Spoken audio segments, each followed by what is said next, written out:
ఖమ్మం కేంద్రంగా సాగిన మిర్చి మంటలను కాంగ్రెస్ కాపాడలేకపోయిందా? ప్రభుత్వ వ్యతిరేకతను తనకు అనుకూలంగా మలుచుకోవడంలో విఫలమైందా? ప్రజల్లో ఉన్న వ్యతిరేకతను తాము సరిగా ఉపయోగించుకోలేకపోయామని ఆ పార్టీ నాయకులే చెప్తున్నారు.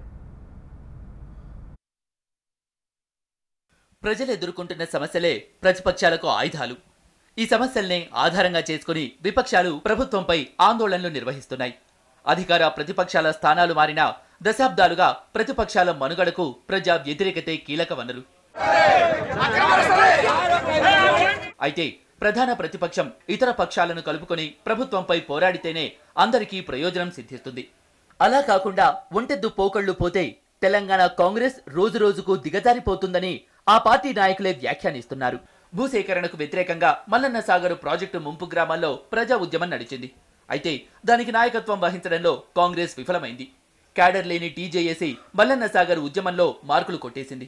నిరుద్యోగుల అంశంలోనూ పెద్దగా ముందుకు సాగలేకపోయింది. ఈ 3 ఏళ్లలో కాంగ్రెస్ పార్టీ ప్రజలకు సంబంధించిన అంశాలపై పెద్దగా కార్యక్రమాలు చేపట్టలేకపోయిందని ఆ పార్టీ నేతలే వాపోతున్నారు. తాజాగా జరుగుతున్న మిర్చి రైతుల ఆందోళన విషయంలోనూ కాంగ్రెస్ చురుగ్గా వ్యవహరించలేదనే ఆరోపణలు సొంత పార్టీ నుంచే ఎదుర్కొంటోంది. ఖమ్మంలో మిర్చి రైతులు ఆందోళన చేస్తుంటే సీనియర్ నేతలు గాంధీ భవన్లో సమావేశాలు నిర్వహించుకుంటూ కార్యక్రమాలు రూపొందించుకుంటున్నారని విమర్శిస్తున్నారు. మిర్చి రైతులు 2 నెలలుగా మద్దతు ధర కోసం ఇబ్బంది పడుతూ ఉంటే కాంగ్రెస్ నేతలు కదిలే సమయానికి టీడీపీ, టీజేఏసీ నేతలు ఆ సమస్యను తమదిగా చేసుకుని ప్రభుత్వంపై దండెత్తారు.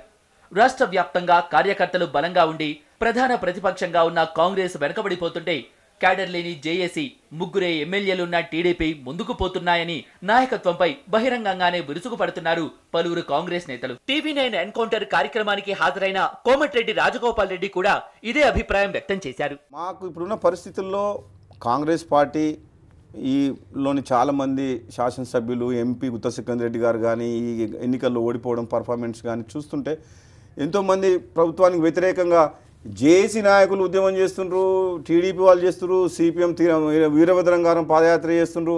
కానీ కాంగ్రెస్ పార్టీ పాత్ర ప్రతిపక్ష పార్టీలో ఉండి అంత పోషించినంత వాళ్ళంతా. ఎన్నికలకు ఇంకా 2 ఏళ్ల సమయమే ఉంది. ఇప్పటికైనా మొద్దు నిద్ర వదిలించుకోకపోతే ఇప్పుడున్న క్యాడర్ కూడా పార్టీకి మిగలదనే ఆందోళన కాంగ్రెస్ లో కనిపిస్తోంది.